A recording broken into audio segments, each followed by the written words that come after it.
Ladies and gentlemen, this is Robertson, also known as Baraban. It's that time of year again, and now that the festive season is finally upon us, it's time for both John and I to take a quick break from the Space Engineer series that we're doing so that we can spend more time with our respective friends and families. Especially for John, as he's got a wife and kids to look after. Or at least one kid that I know of.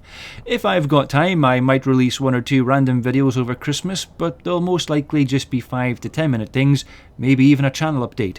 But overall, it'll be relatively quiet, or at least that's the idea. Speaking of the Space Engineer series, I had an in-depth conversation with John via Skype over the weekend, and it looks like Season 3 of Into the Unknown is definitely going to be given the go-ahead. But sadly, due to his declining health, it also seems very likely that this will be John's last season. I'm not entirely sure if I'll make another Space Engineer series after he's gone, but if I do, it'll most likely be in a completely different format. I do have plans to upload a small bonus video regarding the Thali onto the Space Engineers playlist. That way people can watch it and learn more about that particular species before the rest of the series continues. They actually have a pretty detailed backstory, but they also tend to be quite secretive, especially when dealing with outsiders. So the video will most likely consist of what information they've deemed necessary to release to me at that current point in the series. So there's still a lot that we don't know about them. As mentioned in the last video description, there are subtitles available for all the Thali conversations, for those that are having trouble understanding them and the non-native English speaking viewers I've got. For the people complaining that they didn't speak very good English or have jumbled words and sentences during the first Contact episode, that was actually intentional and was part of the story. You idiots. As explained in the story, when we first met the Thali, we only had basic knowledge of their language and speech patterns. As a result, a lot of what they were saying wasn't coming through as clearly as, for example, it would do between two native-speaking people. Those of you who have ever used Google Translate will know exactly what I mean. You have to remember that this series isn't Star Trek, where all the aliens you meet magically speak perfect English because of some wonder device. The way it works is that the aliens speak, and the auto-translator that we're using very quickly converts the phrases from Thaliarian into English and vice versa when I reply. So that's why you hear a muted voice in the background and a slight delay before the English translation kicks in.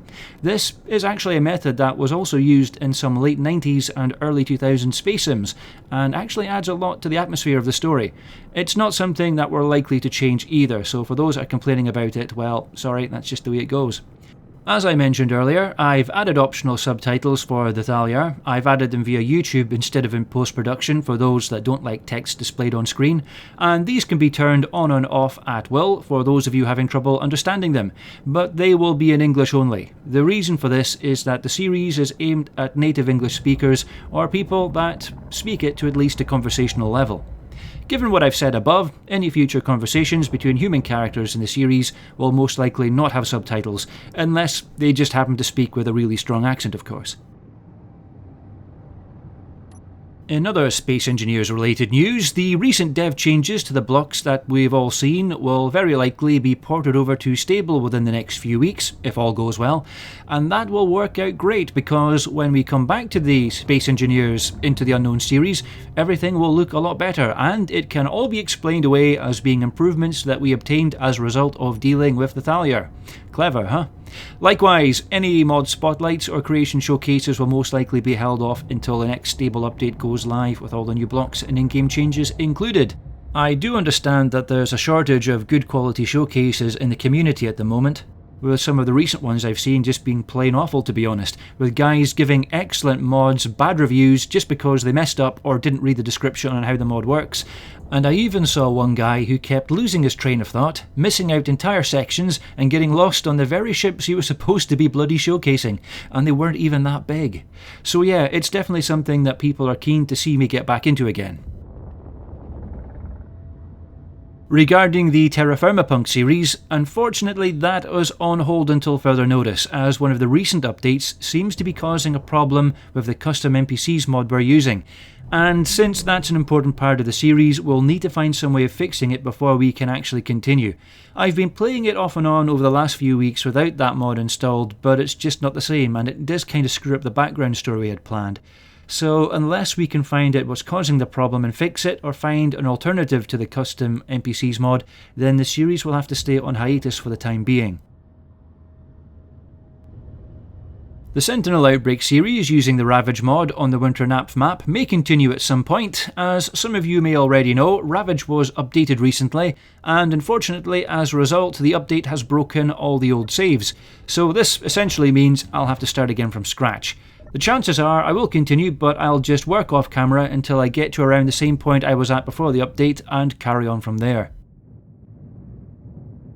I'll probably do another Q&A session in the new year, so if anyone has any questions they'd like to ask, then please feel free to leave them in the comment section below, or for those of you on Steam, just send me a message, and once again I'll choose the best ones and try to answer them as best I can for the next Q&A segment. Again, I'm always on the lookout for new games to play or do YouTube series on, so if anyone spots something that's coming up or is already out there that they think I might be interested in, then please let me know and I'll take a look. Well, that pretty much covers it for this update. If you've got any questions, then please feel free to ask, and if you're enjoying the videos so far, then please remember to like and subscribe if you've not already done so, and until next time, this is Robertson, signing off.